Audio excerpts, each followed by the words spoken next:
Hi friends, welcome to my channel. Dear, are you looking for Surachandran Galaxy Media Kannada YouTube channel? I am your Surachandran.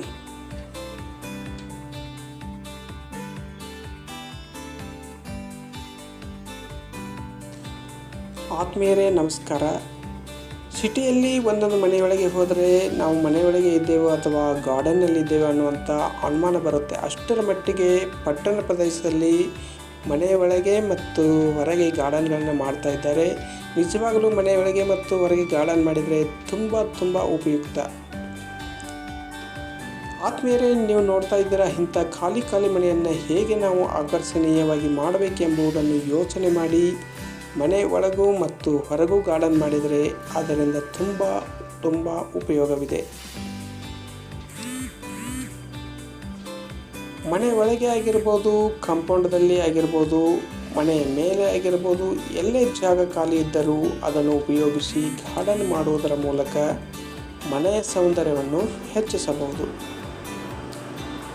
ಮನೆಯನ್ನು ಆಕರ್ಷಣೀಯವಾಗಿ ಸ್ವರ್ಗದಂತೆ ಮಾಡಬಹುದು. ಹೀಗೆ ಮಾಡುವುದರಿಂದ ಮನೆಯಲ್ಲಿ ಒಳ್ಳೆಯ ವಾತಾವರಣ, ಶುದ್ಧ ಗಾಳಿ ನಮಗೆ ಸಿಗುತ್ತದೆ. ಪ್ರತಿದಿನವೂ ತಾಜಾ ತರಕಾರಿಗಳನ್ನು ಉಪಯೋಗಿಸಬಹುದು. ಹಣ್ಣಿನ ಗಿಡಗಳಿದ್ದರೆ ಹಣ್ಣುಗಳನ್ನು ಉಪಯೋಗಿಸಬಹುದು.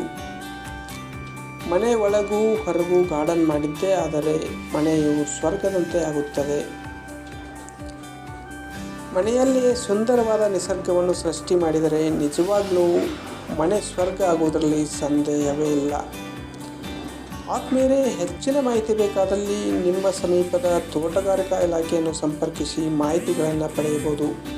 ನಿಮ್ಮೆಲ್ಲ ಪ್ರಶ್ನೆಗಳಿಗೂ ತೋಟಗಾರಿಕಾ ಇಲಾಖೆಯ ತಂತ್ರಜ್ಞರಿಂದ ಖಂಡಿತ ಮಾಹಿತಿ ಸಿಗುತ್ತದೆ.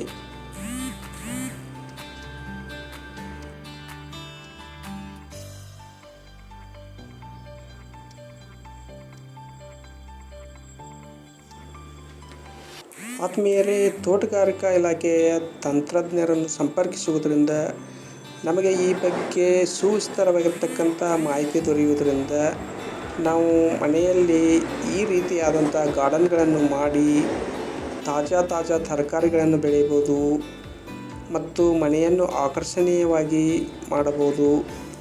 ಅನೇಕ ರೀತಿಯಾಗಿರ್ತಕ್ಕಂಥ ಲಾಭಗಳು ಇರುವುದರಿಂದ ಒಂದು ಸಾರಿ ನೀವು ತೋಟಗಾರಿಕಾ ಇಲಾಖೆಯನ್ನು ಸಂಪರ್ಕಿಸಿದ್ದೇ ಆದರೆ ನಿಮಗೆ ಈ ಬಗ್ಗೆ ಸುವಿಸ್ತರವಾಗಿರ್ತಕ್ಕಂಥ ಮಾಹಿತಿ ದೊರೆಯುತ್ತದೆ ಎಂದು ನಾನು ನಂಬಿದ್ದೇನೆ. ಖಂಡಿತವಾಗಿಯೂ ನೀವು ಕೂಡ ತೋಟಗಾರಿಕಾ ಇಲಾಖೆಯ ತಂತ್ರಜ್ಞರನ್ನು ಒಂದು ಸಾರಿ ಭೇಟಿಯಾಗಿ ಈ ಬಗ್ಗೆ ಸುವಿಸ್ತರ ಮಾಹಿತಿ ತಿಳಿದುಕೊಂಡು ಮನೆಯಲ್ಲಿ ಈ ರೀತಿಯಾದಂಥ ಒಂದು ಆಕರ್ಷಣೀಯವಾಗಿರ್ತಕ್ಕಂಥ ಒಂದು ನಿಸರ್ಗವನ್ನು ಸೃಷ್ಟಿ ಮಾಡಿ ಎಂದು ಹೇಳ್ತಾ ಈ ವಿಡಿಯೋ ಮುಗಿಸ್ತಾ ಇದ್ದೇನೆ. ಮತ್ತೆ ಮುಂದಿನ ವಿಡಿಯೋದಲ್ಲಿ ಸಿಗೋಣ. ಆತ್ಮೀಯರೇ, ತಮ್ಮೆಲ್ಲರಿಗೂ ನಮಸ್ಕಾರ. Thank you. ಬಾಯ್.